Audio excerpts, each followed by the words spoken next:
Troisième des abandons, c'est l'étalement de la ville.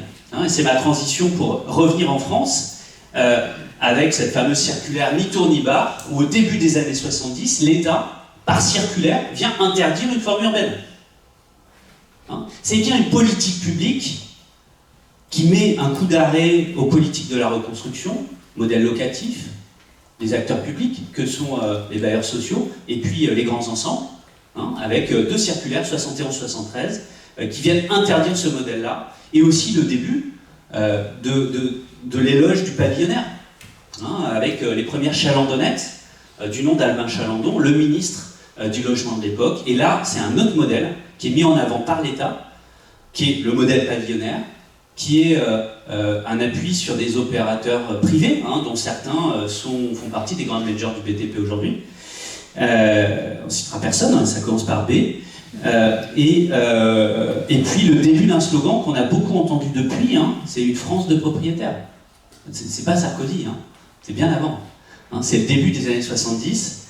C'est-à-dire que ça fait 50 ans qu'on a ce message-là, et c'est évidemment une politique de droite et de gauche. C'est le en même temps.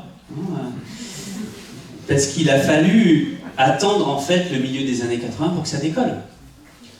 On a un nouveau modèle qui est prôné par l'État au début des années 70, mais il faut attendre les lois de décentralisation, loi de fer 82-83, pour que les élus locaux, les maires, prennent les clés du camion, le plan d'occupation des sols, ancêtre de nos PLU, et fassent le job assigné par l'État, c'est-à-dire créer le foncier, permettant aux lotisseurs de construire la maison des Français. Et les élus locaux font le job, et ils inventent en plus, parallèlement, un contre-modèle à l'exode rural qui a saigné nombre de territoires. Regardez les courbes démographiques. On a un effondrement jusqu'au milieu des années 80, et puis dans certains territoires, ça repart. Parce que par l'aménagement progressif des entrées de bourg, du village, de la ville, on vient accueillir des gens qui travaillent ailleurs, et qui vont habiter là. Leurs gamins vont aller à l'école, on va maintenir les écoles ouvertes, on va maintenir des services publics, on va maintenir des commerces. C'est ces endroits dans lesquels on habite, on vit plutôt bien, un quart à un tiers de la population française habite dans ces territoires-là, dans lesquels on va chez le boulanger, dans lesquels les gamins vont à l'école, dans lesquels on vote, dans lesquels on dort, et dans lesquels on ne travaille pas. C'est ce qu'on a appelé plus tard le périurbain.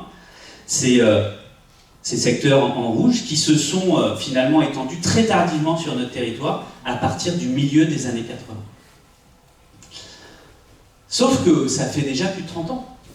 Ça veut dire qu'on a tous toujours connu que ça dans notre vie consciente, dans notre vie professionnelle. On est soumis à ce qu'on appelle, dans le monde des transitions, le shifting baseline syndrome, le décalage du point de référence, qui fait qu'on considère comme normal ce qu'on a connu au début de notre vie consciente.